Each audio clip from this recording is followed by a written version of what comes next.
एक वन में चतुर्दंत नाम का महाकाय हाथी रहता था। वह अपने हाथी दल का मुखिया था। वर्षों तक सूखा पड़ने के कारण वहाँ के सब झील, तलैया, ताल सूख गए और वृक्ष मुरझा गए। सब हाथियों ने मिलकर अपने गजराज चतुर्दंत को कहा कि हमारे बच्चे भूख प्यास से मर गए, जो शेष हैं मरने वाले हैं, इसीलिए जल्दी ही किसी बड़े तालाब की खोज की जाए। बहुत देर सोचने के बाद चतुर्दंत ने कहा, मुझे एक तालाब याद आया है। वह पाताल गढ़गा के जल से सदा भरा रहता है। चलो वहीं चले। 5 रात की लंबी यात्रा के बाद सब हाथी वहां पहुंचे। तालाब में पानी था। दिन भर पानी में खेलने के बाद हाथियों का दल शाम को बाहर निकला।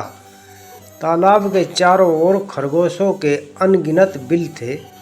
उन बिलों से जमीन गीली हो गई थी। हाथियों के पैरों से वे सब बिल टूट फूट गए। बहुत से खरगोश भी हाथियों के पैरों से कुचले गए। किसी की गर्दन टूट गई, किसी का पैर टूट गया, बहुत से मर भी गए। हाथियों के वापस चले जाने के बाद उन बिलों में रहने वाले शत विभक्त शत लहूलुहान खरगोशों ने मिलकर एक बैठक की। उसमें स्वर्गवासी खरगोशों की स्मृति में दुख प्रकट किया गया तथा भविष्य के संकट का उपाय सोचा गया।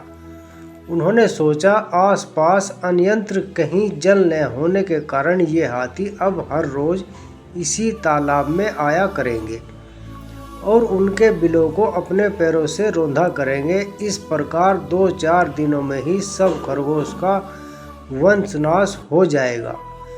हाथी का स्पर्श ही इतना भयंकर है जितना सांप का सूंघना, राजा का हंसना और मानिनी का मान। इस संकट से बचाने का उपाय सोचते सोचते एक ने सुझाव रखा, हमें अब इस स्थान को छोड़कर अन्य देश में चला जाना चाहिए। यह परित्याग ही सर्वश्रेष्ठ नीति है। एक का परित्याग परिवार के लिए, परिवार का गांव के लिए, गांव का शहर के लिए और संपूर्ण पृथ्वी का परित्याग अपनी रक्षा के लिए करना पड़े तो भी कर देना चाहिए। किंतु दूसरे खरगोश ने कहा, हम तो अपने पितामह की भूमि को न छोड़ेंगे। कुछ ने उपाय सुझाया कि खरगोशों की ओर से एक चतुर्दूत हाथियों के दलपति के पास भेजा जाए।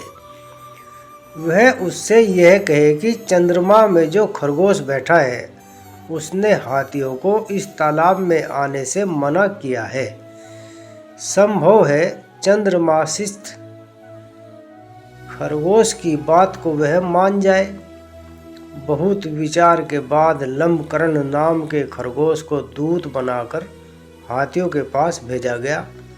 लंबकर्ण भी तालाब के रास्ते में एक ऊंचे टीले पर बैठ गया और जब हाथियों का झुंड वहां आया तो वह बोला, यह तालाब चांद का अपना तालाब है, यह मत आया करो। गजराज, तू कौन है?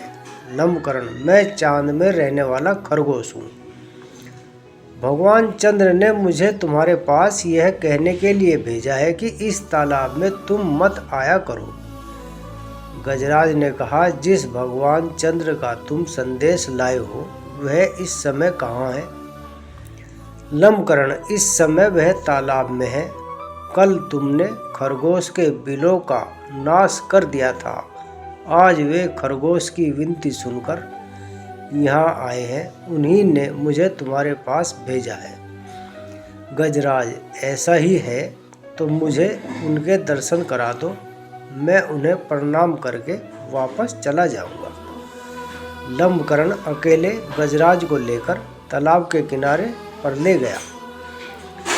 तालाब में चांद की छाया पड़ रही थी।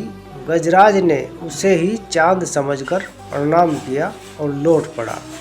उस दिन के बाद कभी हाथियों का दल तालाब के किनारे नहीं आया।